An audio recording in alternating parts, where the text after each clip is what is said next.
محسن واتبع ملت ابراہیم حنیفا.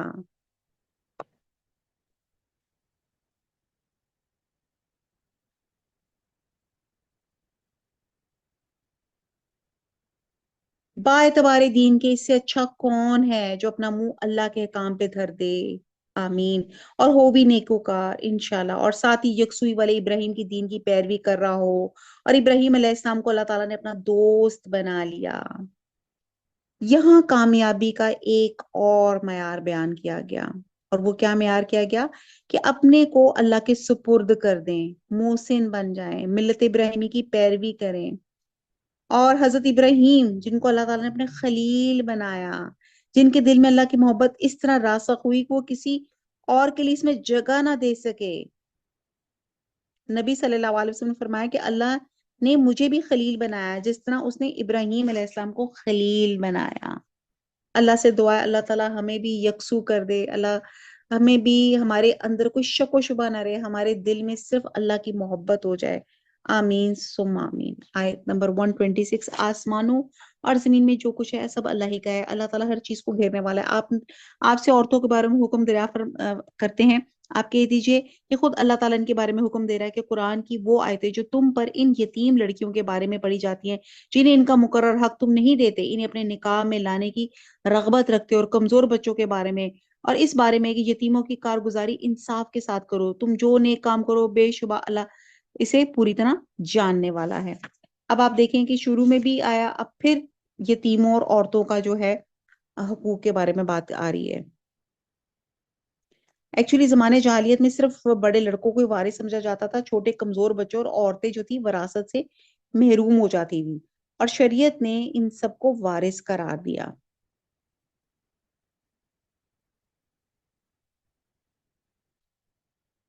تم جو نیک کام کرو گے بے شبہ اللہ اسے پوری طرح جاننے والا ہے. اگر کسی عورت کو اپنے شوہر کی بد دماغی اور بے پرواہی کا خوف ہو تو دونوں آپس میں جو صلح کریں، اس میں کسی پر کوئی گناہ نہیں. صلح بہت بہتر چیز ہے. تمام ہر نفس میں شامل کر دی گئی. اگر تم اچھا سلوک کرو اور پرہیزگاری کرو تو تم جو کرو اس پہ اللہ تعالیٰ پوری طرح خبردار ہے.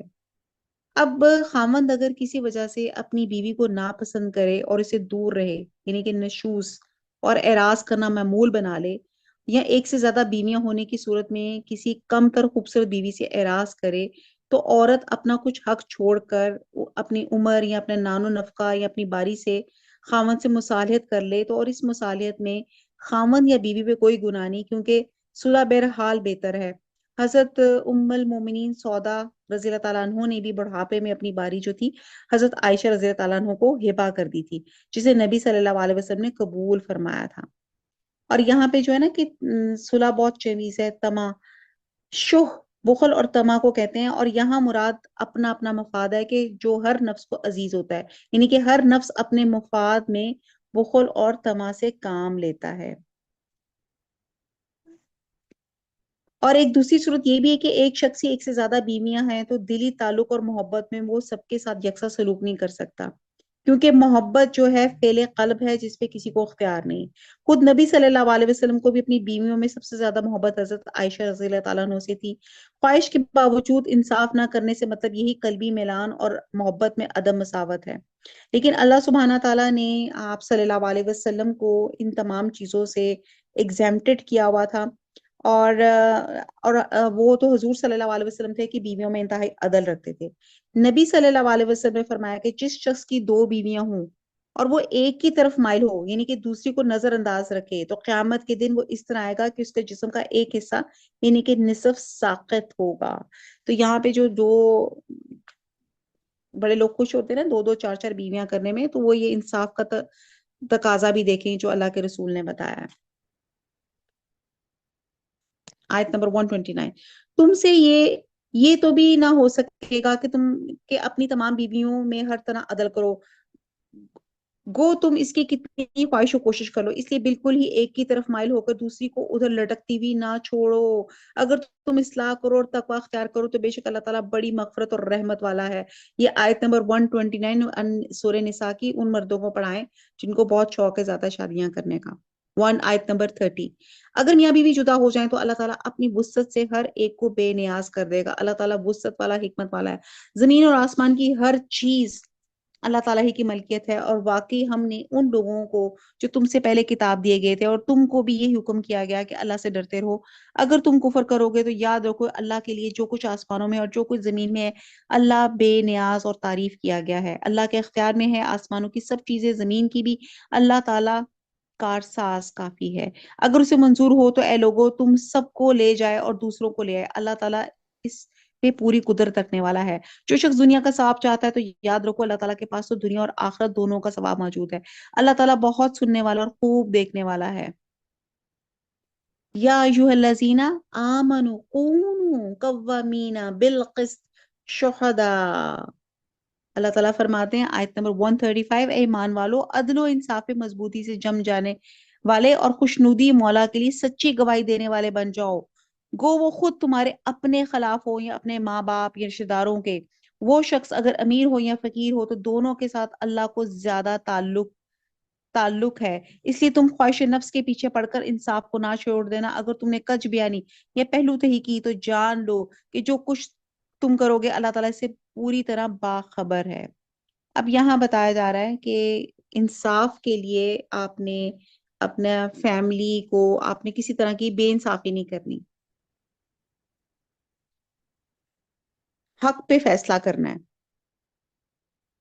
اہل ایمان کو عدل و انصاف قائم کرنے اور حق کے مطابق گواہی دینے کی تاکید یہاں پہ کی جا رہی ہے، چاہے اس سے ان کے والدین کو یا رشتہ داروں کو نقصان ہی جو ہے اٹھانا پڑے.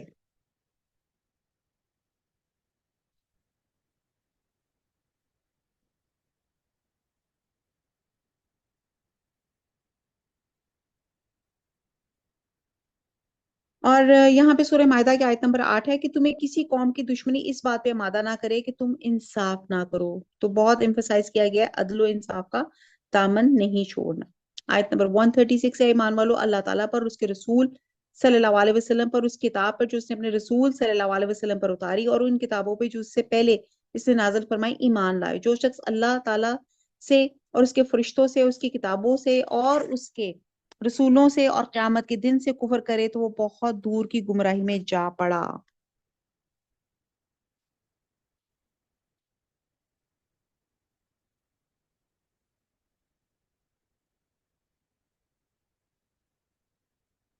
کہتے ہیں کہ حضرت عبداللہ بن رواح کے بابت میں آتا ہے کہ رسول صلی اللہ علیہ وسلم نے انہیں خیبر کے یہودیوں کے پاس بھیجا کہ وہ وہاں جا کے پھلوں اور فصلوں کا جو ایسٹیمیٹ لگا کر آئیں. یہودیوں نے انہیں رشوت کی پیشکش کی تاکہ وہ کچھ نرمی سے کام لیں، تو انہوں نے فرمایا اللہ کی قسم میں اس کی طرف سے نمائندہ بن کر آیا ہوں جو دنیا میں مجھے سب سے زیادہ محبوب ہے، اور تم میرے نزدیک سب سے زیادہ ناپسندیدہ ہو. لیکن اپنے محبوب کی محبت اور تمہاری دشمنی مجھے اس بات پہ آمادہ نہیں کر سکتی کہ میں تمہارے معاملے میں انصاف نہ کروں. یہ سن کر انہوں نے کہا کہ اس عدل کی وجہ سے آسمان اور زمین کا یہ نظام قائم ہے. سبحان اللہ. آیت نمبر 137. جن لوگوں نے ایمان قبول کر کے پھر کفر کیا، پھر ایمان لا کے پھر کفر کیا، پھر اپنے کفر میں بڑھ گیا، اللہ تعالیٰ یقیناً انہیں نہ بخشے گا اور نہ انہیں راہ ہدایت سمجھائے گا. بعد اسکالرز نے اس سے مراد یہود لیے ہیں کہ یہود حضرت موسیٰ علیہ السلام پہ ایمان لائے لیکن حضرت عزیر علیہ السلام کا انکار کیا، پھر حضرت عزیر علیہ السلام پہ ایمان لائے تو حضرت عیسیٰ علیہ السلام کا انکار کیا، پھر کفر میں بڑھتے گئے حتیٰ کہ حضرت محمد صلی اللہ علیہ وسلم کی نبوت کا بھی انکار کیا. تو بہرحال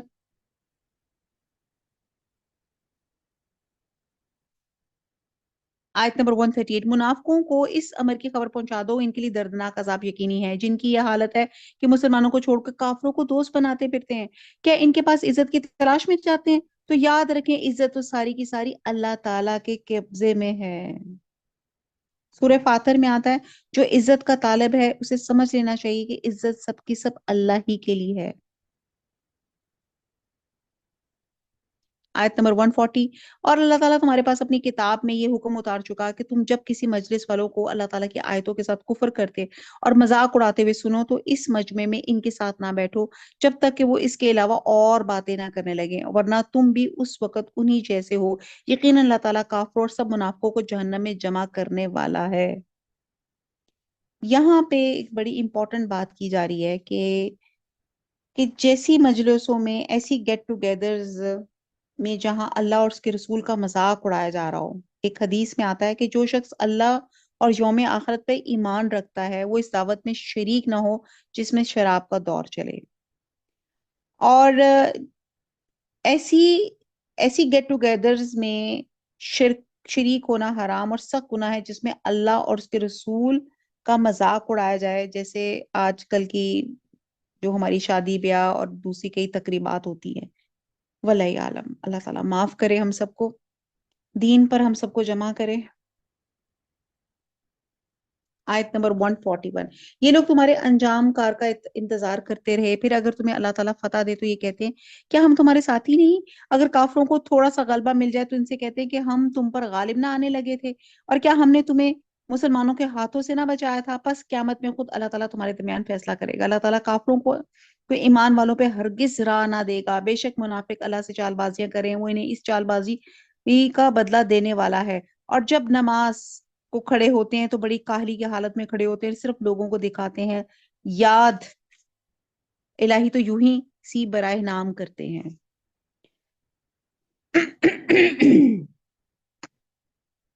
نماز اسلام کا اہم ترین رکن ہے اور اس میں کاہلی اور سستی نہیں کرنی چاہیے۔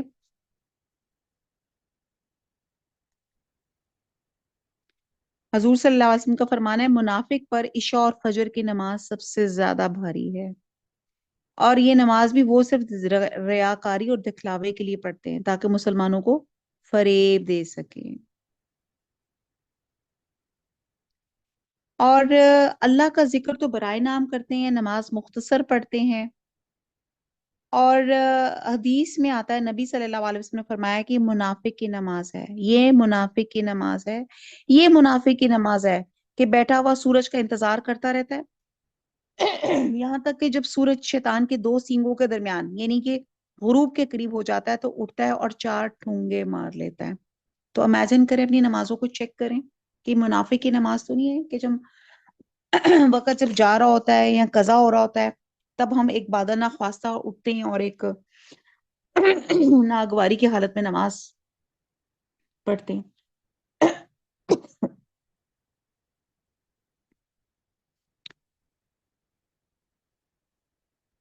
وہ درمیان ہی میں معلق ڈگمگا رہے ہیں، نہ پورے ان کی طرف نہ صحیح طور پر ان کی طرف۔ جسے اللہ تعالیٰ گمراہی میں ڈال دے تو اس کے لیے کوئی راہ نہ پائے گا۔ اے ایمان والو، مومنوں کو چھوڑ کے کافروں کو دوست نہ بناؤ۔ کیا تم یہ چاہتے ہو کہ اپنے اوپر اللہ تعالیٰ کی صاف حجت قائم کر لو؟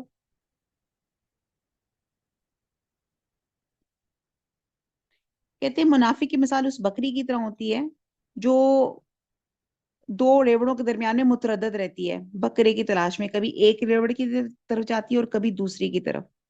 اور یہاں اللہ تعالیٰ نے کافروں کی دوستی سے منع فرمایا ہے کہ اگر تم دوستی کرو تو اس کا مطلب یہ ہے کہ تم آ, اللہ کو یہ دلیل مہیا کر رہے کہ وہ تمہیں بھی سزا دے سکتا ہے، یعنی کہ وہ کہتے ہیں نا man is known by the company he keeps, انسان اپنے دوست کے ایمان پر ہوتا ہے۔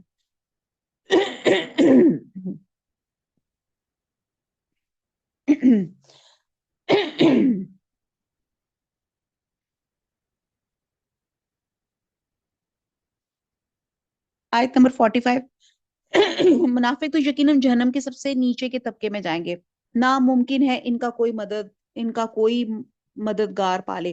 ہاں جو توبہ کر لیں، اصلاح کر لیں، اللہ تعالیٰ پہ کامل یقین رکھیں، خالص اللہ ہی کے لیے دینداری کریں تو یہ لوگ مومنوں کے ساتھ ہے، اللہ تعالیٰ مومنوں کو بہت بڑا اجر دے گا۔ اللہ تعالیٰ تمہیں سزا دے کر کیا کرے گا اگر تم شکر گزاری کرتے رہو اور با ایمان رہو، اللہ تعالیٰ بہت قدر کرنے والا اور پورا علم رکھنے والا ہے۔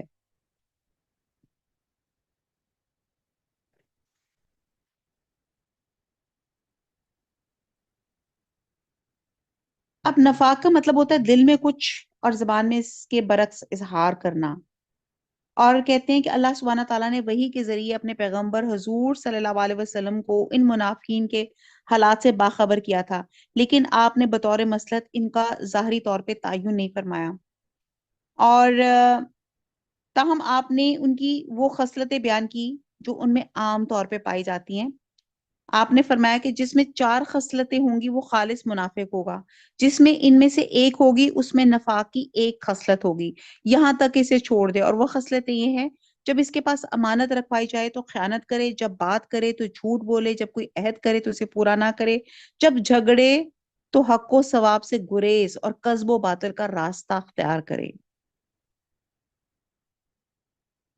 اور کہتے ہیں کہ نفاق اور دھوکے کی سزا وہ یہ ہے کہ دنیا میں ہدایت سے محرومی ہے، آخرت میں جہنم کے سب سے نچلے طبقے میں عذاب دیا جائے گا۔ اور بعد نے کہا کہ میدان محشر میں اللہ تعالیٰ ان کے ساتھ اس طرح کا معاملہ فرمائیں گے کہ پہلے انہیں روشنی عطا کی جائے گی، وہ اس روشنی میں مسلمانوں کے ساتھ چلیں گے، پھر ان سے روشنی سلب کر لی جائے گی، جیسے کہ سورہ حدید کی آیت نمبر 13 میں اس کا بیان ہے کہ جہنم کا سب سے نچلا طبقہ حاویہ کہلاتا ہے۔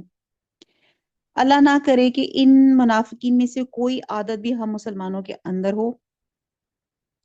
اور اس آیت کے آخر میں شکر گزاری پہ ایمفسائز کیا گیا ہے۔ شکر گزاری کا مطلب یہ ہے کہ اللہ کے حکم کے مطابق برائیوں سے اجتناب کریں اور عمل صالحہ کا اہتمام کریں، اور جو شکر کرے گا اللہ تعالیٰ اس کی قدر کرے گا، اللہ تعالیٰ مزید اس کو نوازے گا۔ جی 5واں سپارہ ہمارا ختم ہوا۔ وما علینا الا البلاغ سبحانک اللہم وبحمدک نشہد لا الہ الا انت نستغفرک ونتوب الیک۔ والسلام علیکم ورحمۃ اللہ وبرکاتہ۔